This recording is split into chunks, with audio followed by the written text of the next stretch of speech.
বিভিন্ন ধরনের জড়া দ্বারা আমরা জর্জরিত হই। তাই সব সমস্যা একটা জিনিস করলে শেষ হবে, সেটা হচ্ছে একটা বনের মধ্যে যদি কখনো আগুন লাগে, এই আগুন কিন্তু বোঝে না যে এটা কার জিনিস। আগুন কিন্তু সব পুরো সার্কার করে দেয়, রাইট?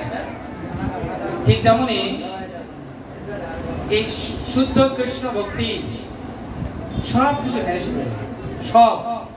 এমনকি বহু জন্মার্জিত পাপ চরম চৌরাঙ্গ গণ্যম পুরুষং নমামি। বহু বহু জন্মের সঞ্চিত পাপ সদৃশ যদি আপনার পাপ থাকে, সেটা হচ্ছে আপনার সমস্ত পাপ ধূলিসাৎ করে দিতে পারে। সবাই হরে কৃষ্ণ, হরে কৃষ্ণ, আরো জোরে তো হরে কৃষ্ণ, হরে কৃষ্ণ। কারণ দেখবেন সবাই সবাই একটু বাম হাত তোলেন তো, সবাই একটু বাম হাত তোলেন তো, বাম হাত। তারপরে ডান হাত যারা আছে তারাও তোলেন।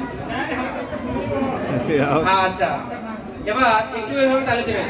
হরে কৃষ্ণ হরে কৃষ্ণ কৃষ্ণ কৃষ্ণ হরে হরে হরে রাম হরে রাম রাম রাম রাম হরে হরে হরে হরে হরে কৃষ্ণ হরে কৃষ্ণ হরে কৃষ্ণ কৃষ্ণ কৃষ্ণ কৃষ্ণ কৃষ্ণ হরে হরে হরে হরে হরে রাম হরে রাম হরে রাম হরে রাম রাম রাম রাম রাম হরে হরে হরে হরে।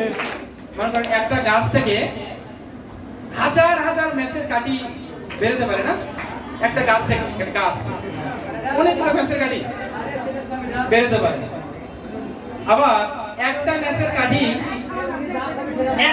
কাঠি এরকম হাজার হাজার বন ধ্বংস করে দিতে পারে, তাই না? ঠিক তেমনি আপনার জীবনে যেমন একটা গাছ থেকে যেমন হাজার হাজার মেসের কাঠি বেরোতে পারে, ঠিক তেমনি আপনার জীবনের একটা ভুল যে কৃষ্ণ ভক্তি অনুশীলন না করা, শুদ্ধ ভগবত ভক্তি না করা, এই একটা ভুল আপনাকে বহু জন্মান্তরে হাজার হাজার জন্ম আপনাকে ভোগাবে। 84 লক্ষ জনে ভ্রমণ করে একাকিনী এই নরদেহ বুভুক্ষ কৃষ্ণ ভজিবার তরে সংসারে আইনু। বাড়ি কৃষ্ণ ভক্তি যদি আমরা না করি, তাহলে আমাদের 84 লক্ষ জন্ম আমাদের ঘোরাবে। আর কেউ যদি এই একটা মেসের কাঠি যেমন পুরো বন ধ্বংস করে দিতে পারে, এরকম হাজার হাজার গাছ পুরে সার্কা করে দিতে পারে, ঠিক তেমনি এই একটা শুদ্ধ ভগবত ভক্তি অনুশীলন, একটা রাইট ডিটারমিনেশন যে আমি কৃষ্ণ ভক্তি রাইট প্র্যাকটিস করব, এই যদি এই সুন্দর প্রতিজ্ঞা আপনার সংকল্প যদি থাকে, তাহলে আপনার জীবনে যাই কিছু থাকে না কেন, ভগবান কৃষ্ণ ভগবত গীতা 2য় অধ্যায়ের 50 নম্বর শ্লোকে বলছে, যিনি ভগবত ভক্তি অনুশীলন করেন তিনি এ জন্মেই পাপ এবং পুণ্য উভয় থেকে মুক্ত হন। এবং আসলেও যদি আমরা সুখ শান্তি আনন্দ পেতে চাই, তাহলে একমাত্র আশ্রয় হচ্ছে এই সুন্দর কৃষ্ণ ভক্তি অনুশীলন। তাই এখানে কারা কারা 16 মালা কারা কারা জপ করেন, এটা হাত তোলেন তো। 16 মালা কারা কারা হাত তোলেন? আচ্ছা, 12 মালা কারা কারা জপ করেন? 12 মালা কারা? 4 মালা কে কে জপ করেন? 4 অনেকে। আচ্ছা, 2 মালা কে কে জপ করেন? 2। আচ্ছা, কে কে জপ করেন না? কে কে? আচ্ছা, ঠিক আছে। আজকে আপনারা যারা জব করছেন না, আপনাদের জন্য এটাই সুবর্ণ সুযোগ, আজ থেকে শুরু করা, এক্ষুনি, রাইট নাও। কারণ আমরা জানি না কখন যে বিদায়ের ঘন্টা ঠং করে বেজে উঠবে, তখন আমাদের সবকিছু ছাইয়া হ্যাঁ আমাদের যেতে হবে। তাই আপনাদের জন্য এটাই সুবর্ণ সুযোগ। তাই এই যে পিতা মাতার গুরুত্ব আমরা অনেক দেখলাম, কিন্তু সন্তানের গুরুত্ব আমরা বলি পুত্র বলে না, এটা আমরা পুত্র সন্তানের বলে না, পুত্র পুত্রী। পুত্র মানে কি? যে পিতা মাতাকে পুত নামক নরক থেকে উদ্ধার করতে পারে তাকে বলে পুত্র। পুত মানে নরকটা কি করে? যেখানে গিয়ে পেশাব খায়, পায়খানা, পেশাব আর পায়খানা খায়, সেটা হচ্ছে পুত নামক নরক। সেখান থেকে যিনি তার পিতা মাতাকে উদ্ধার করতে পারে তাহলে তিনি হচ্ছেন পুত্র, না হলে সব পুত্র। অতএব আমাদের জীবনের সর্বস্বকে চেষ্টা করা উচিত আমাদের পুত্র হতে পারি।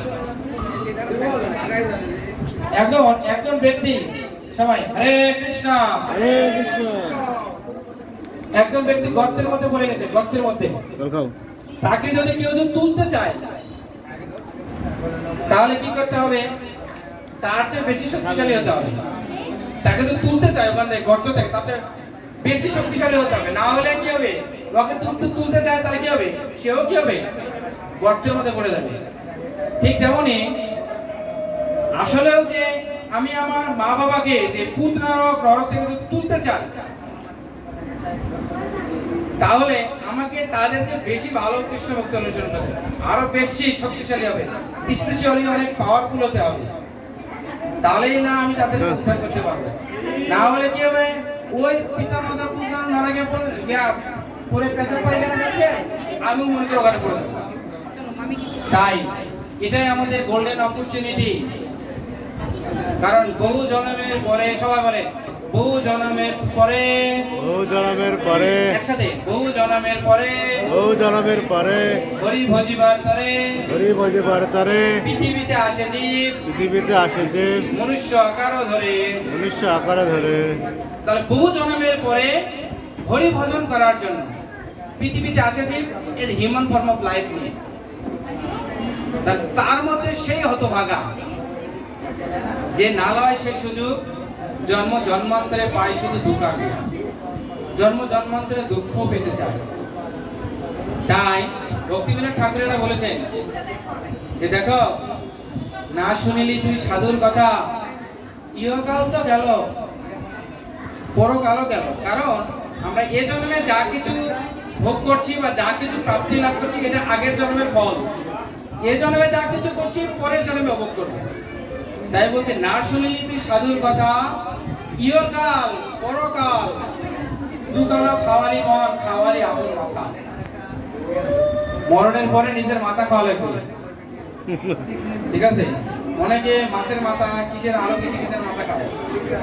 মরণের পরে এই কৃষ্ণ ভক্তি অনুশীলন না করলে কিন্তু নিজের মাথা খাইতে হবে। তাই আমাদের জীবনে পরমার্থ সাধন করার জন্য এটাই গোল্ডেন অপরচুনিটি। আমরা যেন ভালো, আমরা যেন সুন্দর করে পুত্র হই। হরে কৃষ্ণ হরে কৃষ্ণ হরে কৃষ্ণ কৃষ্ণ কৃষ্ণ কৃষ্ণ কৃষ্ণ হরে হরে হরে রাম হরে রাম রাম রাম হরে হরে। এবং আজকে যিনি এই প্রোগ্রামের এত সুন্দর আয়োজন করেছে, এবং আমরা তাদের শুধু পরিবার না, আমরা যে আপকামিং যে সন্তান আসবে, সেই সন্তানের জন্য আমরা সকলেই দু বাহু তুলে প্রার্থনা করব। কারণ তিনি যেন এই জগতের মঙ্গল করতে পারে। একটা যদি আলো জ্বালান, একটা আলো মানে একটা যদি মোমবাতি জ্বালান,